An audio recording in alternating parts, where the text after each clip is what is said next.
ఈ సక్సెస్లో మొదటి కారణం ప్రజల దగ్గరికి సిరీస్ని తీసుకెళ్ళటానికి వారధిగా నిలబడిన వంశీశేఖర్కి థ్యాంక్ యూ. మీడియా మిత్రులందరికీ, పాత్రికేయ సోదరులకు అందరికీ, ప్రతి ఒక్కళ్ళకి పేరు పేరున స్వాగతం. Thank you so much. #90s కథ వినగానే సింగిల్ సిట్టింగ్లో ఓకే చేశారని చెప్పారు. కథ విన్నప్పుడు సింగిల్ సిట్టింగ్లో కాదు, ఒక ఎపిసోడ్ విన్నా కానీ చచ్చినట్టు ఓకే చేస్తారనిపించినటువంటి స్క్రిప్ట్ ఇది. అంత బాగుంది స్క్రిప్ట్. నేను మిస్సమ్మ సినిమా చేసినప్పుడు ఆ సంవత్సరం కాదు, అప్పటికి ఇండియన్ టాప్ 50 ఫిలిమ్స్లో మిస్సమ్మ కూడా ఒక సినిమా నీలకంఠ గారు చేశారు. అది ఇవాళ ఇండియన్ వెబ్ సిరీస్లో సౌత్లో కానివ్వండి, ఓవరాల్గా ఎనీ ఓటీటీ ప్లాట్ఫామ్లో టాప్ 5లో ఉండాల్సినటువంటి అన్ని క్వాలిటీస్ ఉన్న వెబ్ సిరీస్ #90s. ఒక ఓటీటీకి అసలు సబ్స్ వస్తాయా రావా అని అనుకుని నేనైతే అనుకోలేదు. గ్యారంటీగా ఈటీవీ అనేది ఒక బ్రాండ్, డెఫినెట్గా వస్తుంది. అది కరెక్ట్గా జనంలోకి తీసుకెళ్ళేటటువంటి టీం కావాలి. ఆ టీం బాపినీడి గారి ఆధ్వర్యంలో నితిన్ గారు, అలాగే సోదరుడు సాయి గారు, వీళ్ళ టీం మొత్తం టీం అందరూ కూడా మంచి యంగ్ బ్యాచ్ అనమాట.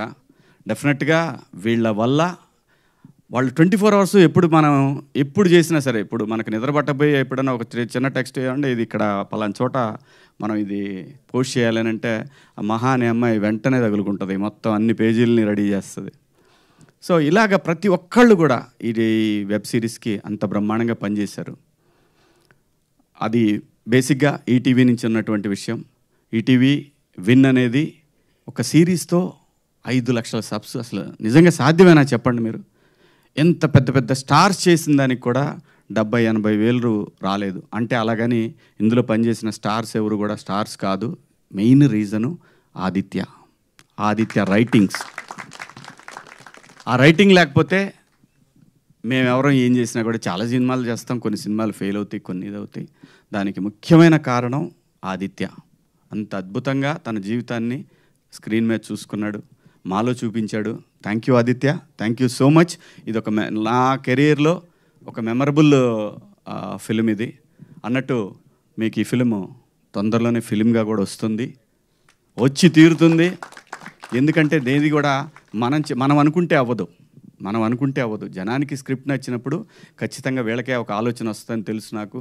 వాళ్ళు రిలీజ్ చేస్తారని కూడా నాకు తెలుసు వచ్చే నెలలో రిలీజ్ చేయొచ్చేమో నా అభిప్రాయం ఇది. ఖచ్చితంగా ఇది సినిమాలాగా కూడా మీకు రిలీజ్ చేస్తారని నాకు అనిపిస్తూ ఉంది. 6th సెన్స్ ఖచ్చితంగా అయి తీరుతుంది. అలాగే ఆర్పి పట్నాయక్ గారు బాగున్న దాన్ని అప్రిషియేట్ చేయటం అనేది ఒక మంచి క్వాలిటీ. ఎందుకంటే మనం ఇక్కడ సినిమా ఇండస్ట్రీలో బతుకుతున్నాం కాబట్టి బాగున్న ప్రతి అంశాన్ని కూడా మనం తీసుకోవాలా. ఫస్ట్ టైం డైరెక్టర్ మారుతి ఒక సినిమా చేశారు. సినిమా పేరేంటి గుర్తులేదు. ఈ రోజుల్లో చిన్న సినిమా, చాలా చిన్న సినిమా. నేను పేపర్ యాడ్ ఇచ్చా. ఎందుకంటే నేను అలాగే నాకు తెలిసినంత వరకు ఏదైనా సరే సినిమా బాగుంది అంటే నేను ఎక్కడో చోట పోస్ట్ చేస్తా. ఎందుకంటే మనం ఇక్కడ బతుకుతున్నాం. సినిమా ఇండస్ట్రీలో అన్నీ బాగుండి అందరూ బాగుంటేనే మనం కూడా బాగుంటాం అనేది నా అభిప్రాయం. థ్యాంక్ యూ ఆర్పి గారు, థ్యాంక్ యూ సో మచ్. అలాగే ఈ సినిమాకి పనిచేసినటువంటి టెక్నీషియన్స్, అజింబాయ్ వండర్ఫుల్ కెమెరామెన్. ఆయన ఆల్రెడీ ప్రూవ్డ్ కెమెరామెన్, కానీ దీనికి పనిచేయటం అనేది డెఫినెట్గా డైరెక్టర్కి ఒక ఎసెట్. అలాగే సురేష్ బొబ్బిలి గారు ఇంకా సాంప్రదాయం అనేది అతనికి ఒక జీవితాన్ని ఇచ్చేసింది. ఖచ్చితంగా ఇంతకన్నా పెద్ద ట్యూన్ ఎక్కడా కూడా చూడలేదు నేను గడిచిన కొన్ని సంవత్సరాల్లో. ఇంతకన్నా పెద్ద కాలర్ ట్యూన్ అనేది రాదు అని నేను అనుకుంటున్నాను. అలాగే సోషల్ మీడియాలో ఇలా మారుమోగిపోతూ ఉంది. థ్యాంక్ యూ సురేష్ గారు. బ్రహ్మాండంగా ఈ బ్యాక్గ్రౌండ్ స్కోర్ కానివ్వండి, సాంగ్స్ కానివ్వండి, అలాగే లిరిక్ రైటర్స్ కానివ్వండి, బ్రహ్మాండంగా పనిచేస్తారు ఈ సినిమాకి. అలాగే ఎడిటరు నూలి కదా, శ్రీధర్ గారు. అలాగే ప్రొడక్షన్ టీం లోపల దాక్కుంటాడు, అతను ఎప్పుడు బయటికి రాడు, వినోద్ గారు. అలాగే మిత్రుడు షర్విన్ ఇంకా మనోడు. అందరూ కూడా బ్రహ్మాండంగా, ఇక్కడ లేదు టెన్షన్ లేదండి, ఏ రోజు కూడా టెన్షన్ లేదు. నేను ఎట్లుంటా అనేది ఫస్ట్ స్టార్టింగ్లో వాళ్ళకి టెన్షన్ ఉండేదంట. చాలామంది చెప్పారు, వీడు వస్తాడు, వీడు ఏం చేస్తాడు, వీడు ఎవరు నరుస్తాడు. నాకు అది సంబంధమే లేదండి. లేనిపోయింది నా మీద ఏదేదో ఎవడో ఒకడు ఊహించేసి, అంటే అదే కర్మ అది మనకు సంబంధం లేకుండా మన గురించి మంచి చెడు రెండు బయటికి వెళ్తాయి. అదేంటంటే అది మన కర్మ. సో వెళ్ళాము, ఎప్పుడు చేసాము, ఎప్పుడు అయిపోయిందో తెలీదు. అక్కడి నుంచి అయిపోయి పెట్టి సర్దుకొని బిగ్ బాస్ హౌస్ పోయా. అంత సింపుల్గా అయిపోయింది, అంత బాగా జరిగింది, ఇది అంత అద్భుతంగా జరిగింది. దీనికి రీజన్ ఏంటంటే ప్రొడక్షన్ బన్ను కానివ్వండి. బన్ను అంటే రాజశేఖరు మన నవీన్ గారి తమ్ముడు. నవీన్ గారు ఎంత ప్యాషనెట్ అంటే ఆయన ఒక్కొక్క నెక్స్ట్ ఫిలింకి ఆయన తయారు చేసినటువంటి విఎఫ్ఎక్స్ కానివ్వండి, అవన్నీ ఎంత బ్యూటిఫుల్గా ఉన్నాయంటే కిక్ వస్తుందండి. అట్లాంటివి చూసినప్పుడు అనిపిస్తుంది. నాకైనా కొన్ని విజువల్స్ చూపించారు, ఎంత అద్భుతంగా ఉన్నాయంటే అలా చూస్తూ 3 అవర్స్ అలాంటి విజువలైజేషన్ అలా వెళ్ళిపోతూ ఉంటే ఎక్కడికో తీసుకెళ్ళిపోయాడు అసలు ఆ విజువల్స్ అన్నీ కూడా. Such a wonderful director. అంత విజన్ ఉంది కాబట్టే ఈ స్క్రిప్ట్ వినగానే వెంటనే యాక్సెప్ట్ చేశారు. అలాగే ఇక ఆర్టిస్టుల గురించి చెప్పాలి. ఇది ఏదైనా సరే, ఏ ఆర్టిస్టులైనా దీనికి కుదిరింది అని అంటే అది తను రాయటం వల్లనే. ప్రతి ఒక్క క్యారెక్టరు, ఆ అబ్బాయి చెప్తాడు సాయిరామ్, ఓడి అసలు ఆ డైలాగ్ ఫస్ట్ నాకు అర్థం కాలేదు. మళ్ళీ చెప్పు అన్నట్టు విన్నా. అంత ఫాస్ట్గా చెప్పేయటం, అది కూడా ఎంతో ఫన్గా ఉంది. ఫాస్ట్ చెప్పినా కూడా తరువాత కావాలని ప్రతి ఒక్కళ్ళు కూడా చూస్తారు, అది రివైండ్ చేసి మరీ చూస్తారు. అంటే ఎక్కడో తను స్ట్రైకింగ్గా అనిపించింది తను డైలాగ్ చెప్పే విధానం కానివ్వండి. అలాగే సందీప్ మాస్టరు, ప్రతి ఒక్క చిన్న క్యారెక్టర్ కూడా బయటికి వచ్చి ఎలివేట్ అయిందంటే దానికి రీజను స్క్రిప్ట్లో ఉన్న దమ్ము. స్క్రిప్ట్ బాగుంటే, ఆర్టిస్టులు కరెక్ట్గా సెట్ అయితే ఇదిగో ఇలాంటి రికార్డ్సే వస్తాయి బయటికి. దానికి బెస్ట్ రీజను ఆదిత్య. ఎక్కడ పోయినా సరే ఆదిత్య, ప్రతి ఒక్కదానికి ఆదిత్య అనే కారణం అండి, అంతే, వేరే ఏం లేదు. ఒక సినిమాకి దాసనారాయణరావు గారు పెట్టిన పేరు కెప్టెన్ ఆఫ్ ద షిప్ అనేది అద్భుతం, అంతే. దానికి డైరెక్టరు, ఆ రైటరు, ఆ రెండు తనే కావటంతో ఎక్కడికో తీసుకెళ్ళిపోయాడు. అలాగే మౌళి సోషల్ మీడియాలో మంచి పాపులర్ ఇన్ఫ్లుయెన్సర్. తను బ్రహ్మాండంగా చాలా బాగా చేశాడు. ఏజ్డ్ అయినా కానీ మనిషి చిన్నోళ్ళ కనపడ్డాడు. మంచి ఏజ్డ్ అంటే పాపం మరీ ఏజ్డ్ ఏం కాదు, 28, 29 ఉంటాయి అంతేనా మౌళి? లేదా ఎంత కరెక్ట్ ఫిగర్ ఎంత?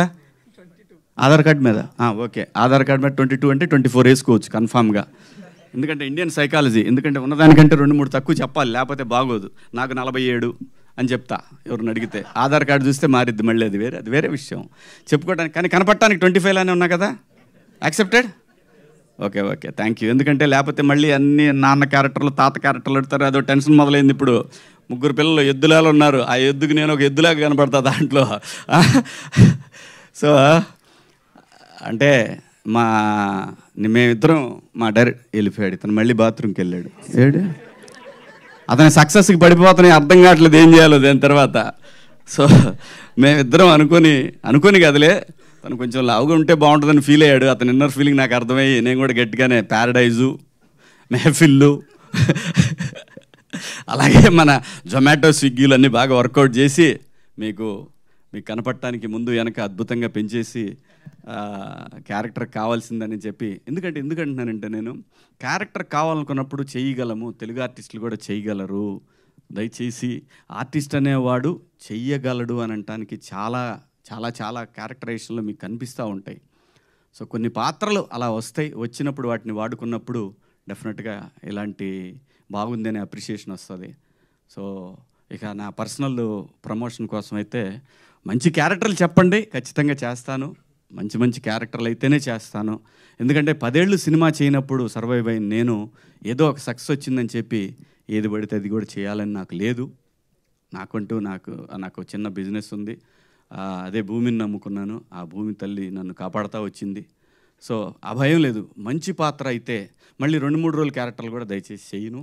ఎందుకంటే ఆ 2-3 రోజులు మనం వ్యాపారంలో పెట్టామంటే బ్రహ్మాండంగా ఒకటి ఏదన్నా మంచి డీల్ తగిలిందంటే మంచి డబ్బులు వస్తాయి, అది కూడా ఉంది. సో కాబట్టి మంచి పాత్రలు చేయాలనే ఉద్దేశమే. అలాగే వాసుకి గారి గురించి చెప్పాలంటే తను బాలచంద్ర గారి శిష్యురాలు, బ్రహ్మాండమైన ఆర్టిస్టు. ఏమాత్రం ఏమారపాటుగా ఉన్నామో తొక్కేస్తారు. అంటే ఫిజికల్గా కాదు, యాక్టర్గా అద్భుతం. ఎందుకంటే చాలా బాగా అనిపిస్తుంది. ఇంకా సీన్లు ఉంటే బాగుండే మా ఇద్దరి మధ్యలో అని అనుకునేవాడిని. ప్రామిస్గా చెప్తున్నా. అది నిజంగా మా ఇద్దరి మధ్యలో ఇంకా కొన్ని సీన్స్ ఉంటే ఫన్ బాగా వర్కౌట్ అయ్యేదేమనిపించింది. అక్కడికే వాళ్ళు ఈడెప్పుడు తొందరగా అయిపోద్దని అనిపించిందేమో, తొందరగా కంప్లీట్ చేసి పంపించారు. కాబట్టి మేడం థ్యాంక్ యూ. దాని తర్వాత ఇక మా వాడు ఉన్నాడు, వాడు చిన్నోడు దారా. ఈయన హీరో అని చెప్పి నేను చెప్తే వాడు టోటల్గా వాడే తీసుకుంటున్నాడు. మాకు ఎవరు గీట్ల క్రెడిట్ లేదు అనే అనాలని ఉంది, కానీ అలా ఏం అనరా. నేను నిజంగా నేను ఈ సిరీస్కి నువ్వు ఒక ఆంజనేయ స్వామి లాంటి వాడివి, లేపేసావు అంత బ్రహ్మాండంగా. సో ఏంటి వెంకటేష్ బాబులా చేస్తున్నావు అటు ఇటు. నిజంగా చాలా బాగా చేశాడు. బాగా ఆర్టిస్ట్ వీడు. చదువు వదిలేసైనా యాక్టింగ్ చేయడానికి రెడీ అయ్యాడని అంటే వాళ్ళమ్మ మొన్న కొట్టింది. సో కాబట్టి అదేం లేదుగా, చదువు చంపేస్తా, లేకపోతే సెట్టుకొచ్చి కొడతా. సో మంచి ఆర్టిస్టు అందరూ, ప్రతి ఒక్కళ్ళండి, ప్రతి ఒక్క పాత్ర అద్భుతంగా చేశారు. ఎవరు కూడా ఇది ఈ సినిమాలో వాళ్ళు చేశారు వీళ్ళు చేశారు ఏమీ లేదు. ప్రతి పాత్ర అద్భుతం. ఏ పాత్ర కేబుల్ మా డైరెక్టర్లు ఇద్దరు చేశారు దీంట్లో. ఒక అతను కేబుల్ ఒకతను ఇంకొక అతను కరాటే మాస్టరు, ముగ్గురు. మూడు ఆయన ఎవరు, అమ్మో మర్చిపోయా, మా డిఈఓ గారు వేణు ఉడుగుల. ఆయన ప్రతి ఒక్క క్యారెక్టరు. అలాగే ఆ బాక్సులు తీసుకొస్తాడు, మా ప్రొడక్షన్ ఆయన చేశాడు కదా, బాక్సులు తీసుకొచ్చి ఆయన ప్రతి క్యారెక్టర్కి ఐడెంటిఫికేషన్ వచ్చిందంటే థ్యాంక్ యూ ఆదిత్య. ఇది నీ వల్లే సాధ్యమైంది, నీ రైటింగ్ వల్లే సాధ్యమైంది. ఎందుకంటే మేమందరం కలిసి నీకు పెద్ద సక్సెస్ ఇచ్చి నేను ఎత్తిన ఓ పెద్ద బండరాయి పెట్టాము, దాన్ని మొయ్యలేక సావాలి నువ్వు ఇప్పటికి ఇక్కడి నుంచి. ఖచ్చితంగా తను ఆ కెపాసిటీ తన దగ్గర ఉంది. ఆంజనేయ స్వామిలాగా లేపేస్తాడని తెలుసు. Thank you ETV, thank you Naveen గారు, థ్యాంక్ యూ సో మచ్. ఇంకెవరైనా మిస్ అయినా అదిగో మావాడు ఇట్రా, ఈ మీరు ఆర్టిస్ట్గా చూడకండి, వీడు పెద్ద డైరెక్టర్ అవుతాడు, రాసుకోండి ఈ మాట నేను చెప్తున్నా. ఈరోజు ఖచ్చితంగా మంచి డైరెక్టర్ అవుతాడు ఈ అబ్బాయి. బాగా టాలెంట్ ఉంది కుర్రోడి దగ్గర. బాగా చేసావు నాన్న, థ్యాంక్ యూ సో మచ్. అలాగే మా కాస్ట్యూమ్ డిపార్ట్మెంట్ కానివ్వండి, ఇంకెవరు దాక్కుంటున్నారు ఇక్కడ. ఆయన గురించి నా కలరిస్ట్ అంటే నాకేం తెలుసు అంటే నేనేం చెప్తాను. మా కెమెరామెన్ ద క్రెడిట్ అంతా ఆయన. అలాగే మా డేవిడ్ పాల్ గారు, ప్రతి ఒక్కళ్ళు కూడా ప్రతి పాత్ర ఇందులో మీ కళ్ళ ముందు కనిపిస్తూ ఉంది. అందరూ అద్భుతంగా చేశారు. సక్సెస్ రావటం అనేది చాలా కష్టంగా ఉన్నటువంటి రోజుల్లో ఈటీవీ విన్ యాప్ అనేది ప్రపంచం అంతా ఈరోజు తెలిసేలాగా ఒక రైటప్. Thank you Aditya. ఎన్ని థ్యాంక్స్ చెప్పినా నీకు చాలా తక్కువే అందరం. సో ఆ క్రెడిట్ గోస్ టు ఈ సక్సెస్కి కారణమైనటువంటి డైరెక్టర్. జై ఆదిత్య, జై బాలయ్య.